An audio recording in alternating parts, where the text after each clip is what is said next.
Hey guys, for all you that don't know me, I'm Disney Dad and welcome to my channel.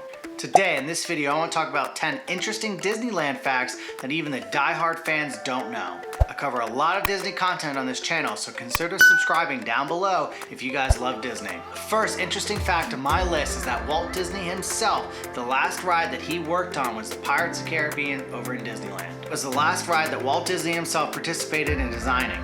The ride opened on March 18th, 1967, 3 months after Disney passed away from cancer on December 15th, 1966. This ride came about before anyone ever had dreamed up the idea of the Pirates of the Caribbean film series, and throughout the film you can see references to this famous Disney ride, including the dog with the keys in its mouth and the song The Yo-Ho Pirate's Life for Me. The Pirates of the Caribbean ride cost $8 million, which is over half of the $15 million budget that they had to use to build for the entire New Orleans Square section. This ride has actually received a lot of controversy over the last few years.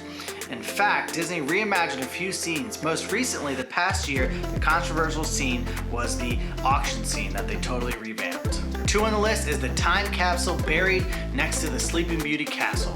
Sleeping Beauty's castle also had another secret most people don't know about, and that there is a time capsule buried near it. The time capsule, named the Time Castle, was buried at the park's 40th anniversary in 1995 in front of the castle on Main Street. It is said that it contains photos, newspapers, an Indiana Jones decoder card, messages, milestones, and memorabilia. Time Capsule is dedicated to children of the 21st century and can be opened on Disneyland's 80th anniversary, which will be held on July 17, 2035. There is also a time capsule that is buried in the California Adventure Park in 2012.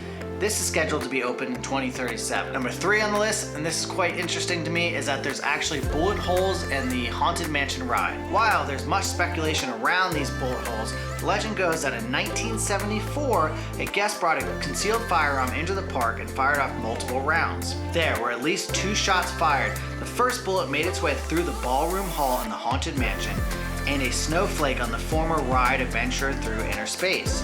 Apparently, he was aiming at the panes of glass that let you see the ghost reflections. The incident has not surprisingly been kept under wraps by Disney, who has yet to make a comment about it. Bullet hole was covered by a spiderweb display that Disney brought in an artist to create. Number 4 on the list is that the Indiana Jones Adventure ride actually has real movie props on it. You can find various movie props throughout Disneyland, and the Indiana Jones Adventure ride is no exception. There is a Mercedes truck that you walk by outside of the Temple of the Forbidden Eye that was used in the original filming of the desert scene, where Indiana Jones gets dragged behind the truck in the movie Indiana Jones and the Raiders of the Lost Ark. The minecart that you pass by as you exit the Indiana Jones Adventure ride is a movie prop from the movie film Indiana Jones and the Temple of Doom.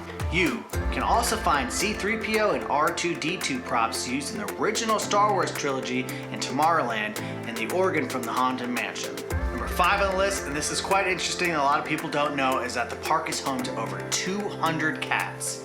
Not only is Disneyland home to your favorite characters, but it's also home to a large number of cats, 200 to be specific. And they're not trespassers either. The park feeds and houses them in exchange for nighttime security from the less welcome guests, namely mice.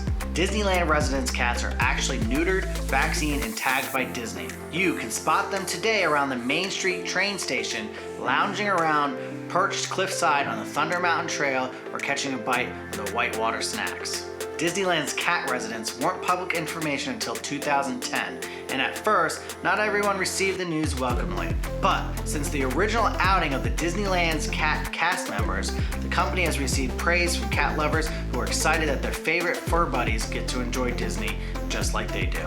Number 6, and this can be helpful on your next trip, and that is that you can get secret menu items at some of the restaurants in Disneyland. If you're a particular fan of theme park food or looking to grab yourself some unique items to try while exploring Disneyland, you should know that there's a secret menu with items to be had. A number of food establishments within Disneyland and California Adventure Park have secret food items that, if you know about, you can get your hands on. The food items change frequently, so it's best to look before you go, and there are a ton of Disney food-related blogs that you can find out this information. But I can share that some of the recent menu items that we have found at the park this year included loaded tots at the Riverboat Terrace, the ice cream nachos at the Golden Horseshoe in Frontierland, chili mac and cheese bread bowl at the Refreshment Corner in Main Street, USA, and for adults, the Neverland tea, which can be found at the Cove Bar inside the Disneyland California Adventure.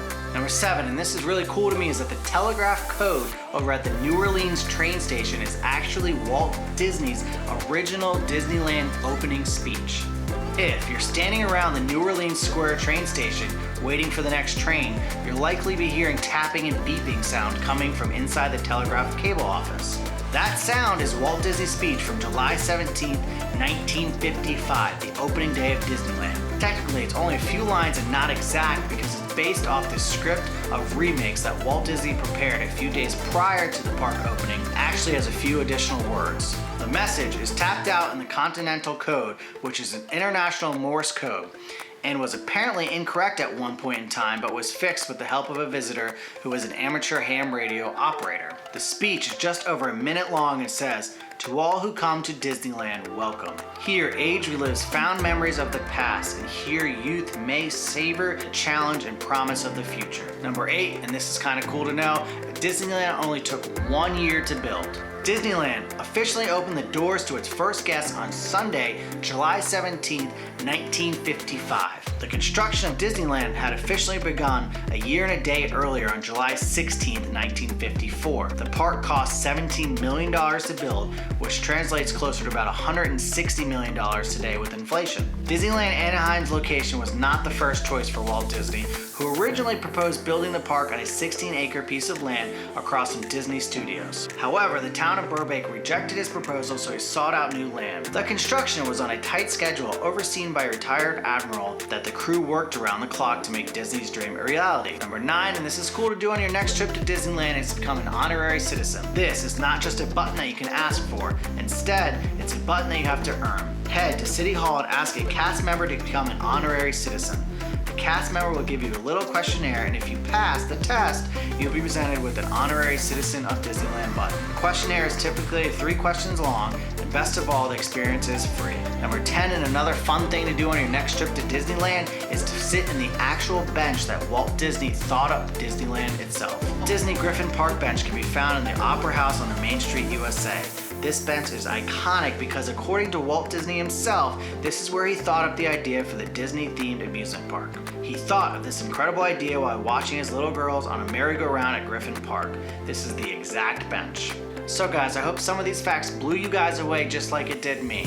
I hope I catch you guys next time. Make sure you subscribe down below. And if you got any value from this video, smash that like button. See you guys next time.